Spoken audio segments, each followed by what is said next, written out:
Hello, welcome to my channel. I'm Squid of Love, and today we are gonna take a look at This War of Mine. This War of Mine is a new war survival game by 11-Bit Studios. It's actually a 2D side-scrolling war survival game, and it is very different than the war games that you have used playing so far. In This War of Mine, you don't get to play the badass military that goes around the battlefield ignoring hostile bullets and defeating the enemy in order to save the world. In this game, you get to play as the poor civilians that got stranded in a besieged city between two opposing armies, and you have to survive.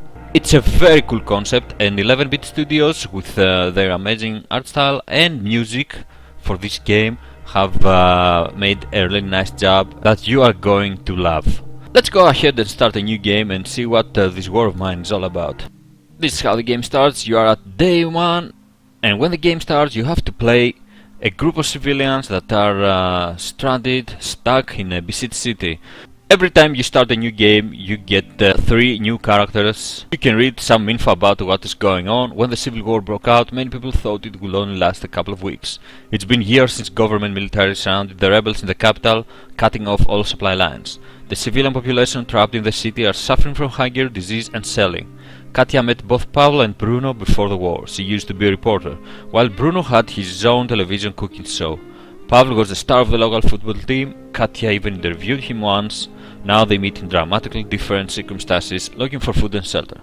So, as you have already seen, we have these 3 characters we can play and make them move around, loot stuff, and try to survive in general. We can get some more information about our characters down here. So for example, we have Pavel, he's fast runner, but he's also slightly sick.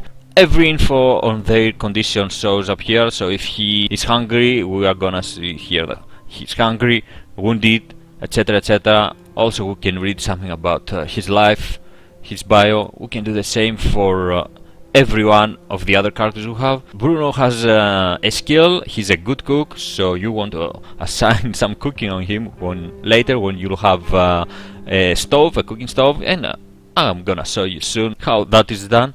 And Katya has bargaining skills. From time to time some random events happening in your gameplay, other people can visit you and offer you trade.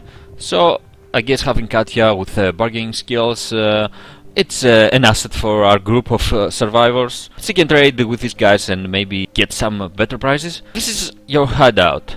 This is where you start in every gameplay.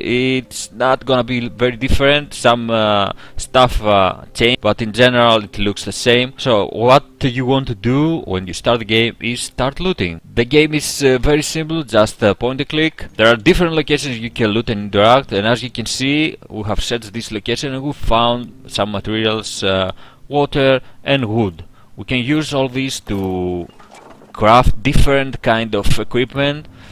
Let's assign our survivors and let them do some work. Can't enter in this area because the door is locked, and we're gonna need some tools in order to get in there.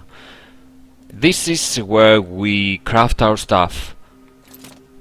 Here we can craft a bed. Let me show you first. Our things, everything we find gets stored in here, and in this part, some thoughts, we can see what we lack and what we need to get. So for example, our shelter is one depressingly ugly ruin. We should do something about it. We only have 1 chair, we lack beds, and we have to sleep on the floor. So by reading this, you understand that you have to build some chairs and beds in order to help them sleep well, and that could help them if they are wounded or ill, and make them feel better faster. We lack coffee and cigarettes, we have to go out there and find them. We have breaches in the wall, our shelter is not safe, and we have to constantly be on guard. So if we take a look on Katya, let's get here and see what we can make. We can make bed at the moment with what we have. Bed, a cooking stove, a simple heater to keep them warm, and metal workshop. This is very important because after making this, you can create a lot of different tools that will help you and make your life a lot easier. Let's go and make the metal workshop. After we have chosen the metal workshop, you can drag it everywhere we want and place it. Now Katya will go on and start building it, while I can use the rest of my party, my survival group in order to keep looking for materials around the hideout. Game is divided into two cycles, the day cycle and the night cycle. We're currently at the day cycle, where you spend it in your hideout, because outside it's supposed to be full of snipers, and if you go there during the day, they are gonna shoot you and die. It's so simple. So what you want to do during the day is stay inside the house, try to improve it, craft stuff, tend your party's needs. So for example, they are gonna be hungry, they are gonna be ill, they are gonna be tired. You have to provide for them food, medicine, and a place to sleep. Let's see if there's something. What is it, Katya? Okay, let's go and take a look. She just finished building the metal workshop, and there we go. We can make a lot of different tools. I'm gonna build a crowbar because we're gonna need it in order to get into places that are locked, open cabinets or locked doors and stuff like that. And I'm gonna continue searching around the house. Katya has finished working on the crowbar, and now we can see that the door where we couldn't enter before, we have a second option. We can use a lockpick if we have one, and I think we do have, but I'm not gonna use it. Yes, we have one lockpick. Or we can break the door with the crowbar, and I'm gonna do this right now. Usually when you are around areas, you explore and try to find some equipment and food. There will be rubbles, and you have to clear them in order to proceed. You can do this manually, but it will be better to start making a shovel whenever you have the opportunity. Soon the day will be over, night will start, and we'll have to go out there. There we go, the night. This is the second cycle of the game. You have to plan the night and how you're gonna play it. The map is randomly generated every time you start a new game, so there is a lot of replayability in this game, and it's a brilliant concept. I've said it before, I'm gonna say it again. So let's take a look at what we have. We have Bruno, that is a good cook, Katya, that has good bartending skills, Pavel, that is a fast runner. Now we can choose one of them to do something different.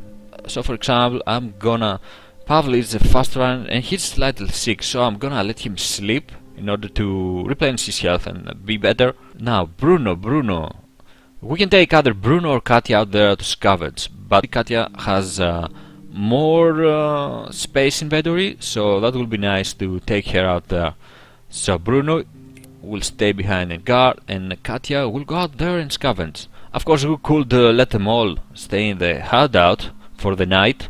We don't have to go out there. We can do it another day. We can wait for another day, go the next night and scavenge something. And now go to the map. As you can see, we only have two locations at start, the semi-detached house and the decrepit squat.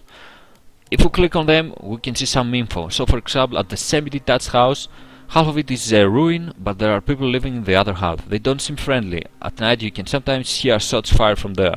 We could probably scout the abandoned part for supplies if we manage to sneak past the inhabited part. Or the decrepit squad. It's been inhabited by the homeless since long before the war. They have always been struggling with the lack of food and might not have survived the recent shortages. They still not be a threat, and we could find some useful things there. And also you get an idea of what you could find. So for example, here at this location there are huge amounts of materials, lots of weapons, lots of parts, while at this house there are huge amounts of food, lots of meds, huge amounts of weapons, parts, and of course danger. So you get to make a choice here. You wanna go at the semi-detached house to find a lot of food, but it's dangerous, or go to the decrepit squad and get a lot of materials, but it's kind of safer. I'm gonna choose the decrepit squad, go there. Now we get to prepare our brave explorer, which in this case is Katya. We can take with us whatever we want.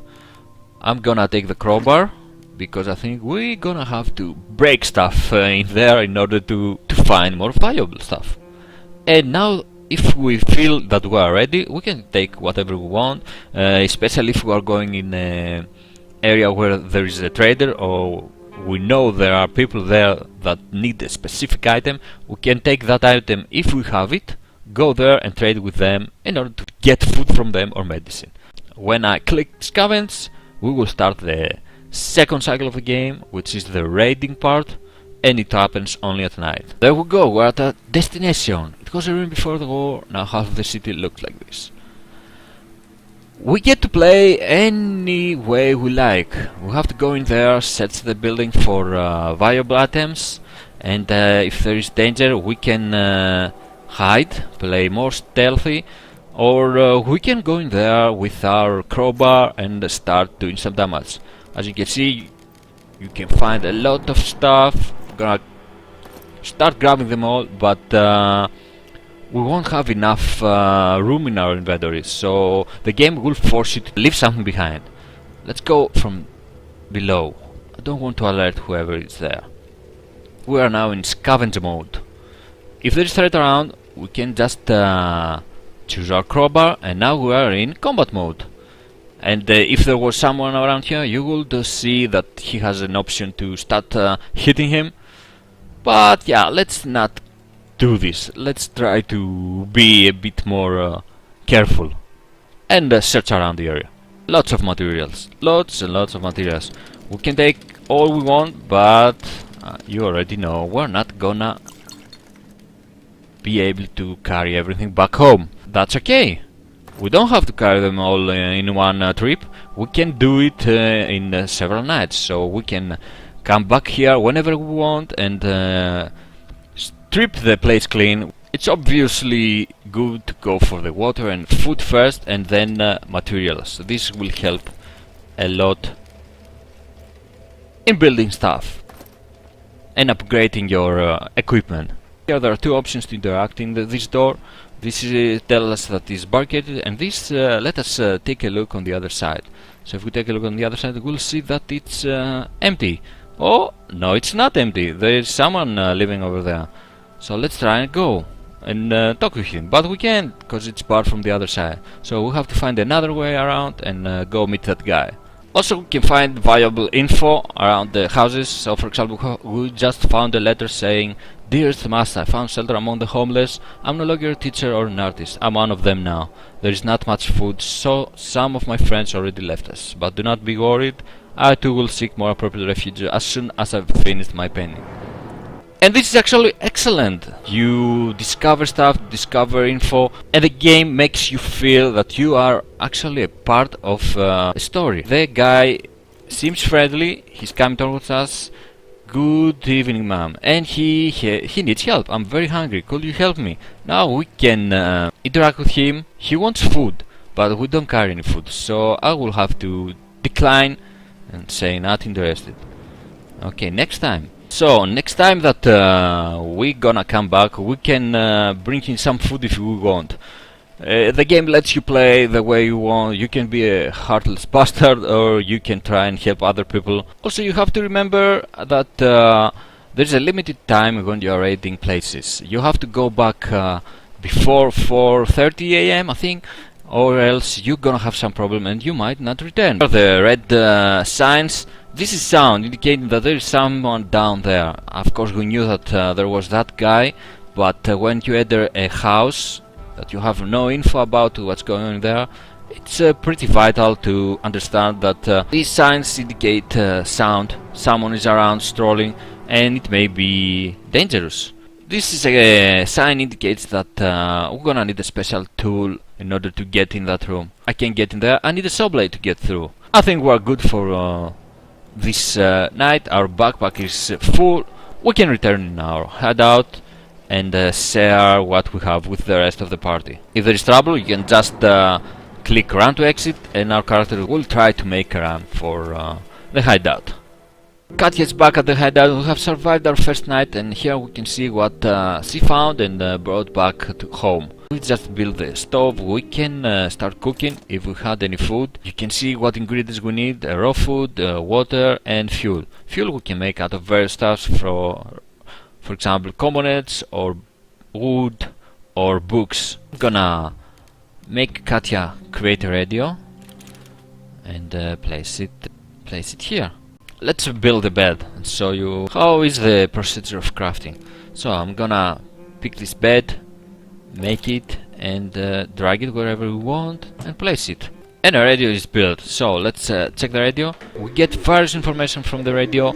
Some are useful, some are just there for the lore of the game. We have to tune the radio and find new messages, new info about the situation around in town. Oh, there you go. Despite desperate counterattacks by the rebels trying to lift the siege of Pogorel, the city remains cut off. Government forces do not allow any aid to reach the city, claiming it will end up in rebel hands. It is very useful to check the radio every day, every in-game day. There could be some useful infos in there, and it could help you a lot in surviving. Let's create a shovel here. We have enough components, make it, and now we can start cleaning all this pile of rubble a lot faster when it's done, of course. This is Pavel. He is slightly sick and slept poorly, so let's make him use the bed, and he will start, as you can see, recovering from his sickness. We have a shovel. We can get our character, our Bruno the cook, to start clearing this path over here, so we can reach this cabinet and loot everything it has. Our character with the shovel now is clearing a lot faster this pile of rubble. These aren't the only stuff we can make. Next to our workshop there is an upgrade option, so we can build an improved workshop that will allow us to start building more elegant stuff, more of what we need, and make our life a lot easier. We are back out there at night. We are at the dangerous place this time. There are 3 points of where something might be there. If we see something coming on to us, we can either go into combat mode and try to fight, or hide, just hide. Try to be as stealthy as possible. Here, this is a different sign. When you see the hand, you can loot freely, no one will care about it. But when you see this one, it's actually stealing. And if I click on it, we are now stealing. Every action we do creates noise, so if we want to get in here, in this area, the door is blocked. We could use our crowbar, but that will create sound and people will come to check. Okay, let's go into combat mode. And there you can see there's the option to attack him. And we can kill him actually. Go for him! Okay, he left. We scared him away. Let's go up there and deal with the other guys. You can try to attack them, or you can try to be stealthy and ignore them. There's another one. We can attack her. Oh, dude, Bruno, I hope you are better at cooking. But they have weapons, so it will be nice. So this is the perfect time to leave. Oh no, but Bruno died. Bruno died. Bruno was killed while looking for supplies. We've been raided. Someone came at night to take our things by force. Someone tried to rob us. They didn't seem very determined, so they didn't do much harm. We had some weapons, but not enough for everyone. Pavel and Katya were wounded and the attackers took a few things. We should put more people on guard. Things they stole. Bruno was killed while looking for supplies. Pavel got slightly wounded. This is a cruel world. Your people are gonna be killed if you are not careful, and you're not the only one raiding out there. There are a lot more people willing to get inside your hideout and start looting it. In order to protect against them, you will have to upgrade your workshop, and then you will have an option to build barricades and keep other people outside. After the death of Bruno, Katya and Pavel are both sad, and every little bit affects them in their psychology. They really feel bad because one of them has died. This war of mine has a very simple concept. You have to survive, you have to help your group of people survive as long as possible in order to see the end of the war. It's a very basic concept, but it's done in a brilliant way. It looks so simple, but I feel it's one of the most beautiful art styles I've seen in a game, and of course the music and the sounds are all very well made. They created a unique world where you have to survive in. It actually feels that you are one of these persons trying to survive. Every little option, every little choice you make will affect you, will make you think, why did I do that, what I should have done. It's one excellent game. I really recommend it. If you are a fan of survival games, this is a pure gem. You should play it. It's one of a kind and you won't regret buying it. This was This War of Mine. I'm Scoot of Love. Thank you very much for joining me and watching this video. I hope you enjoyed it. Don't forget to leave a like and subscribe if you have, and I will see you next time. Bye bye.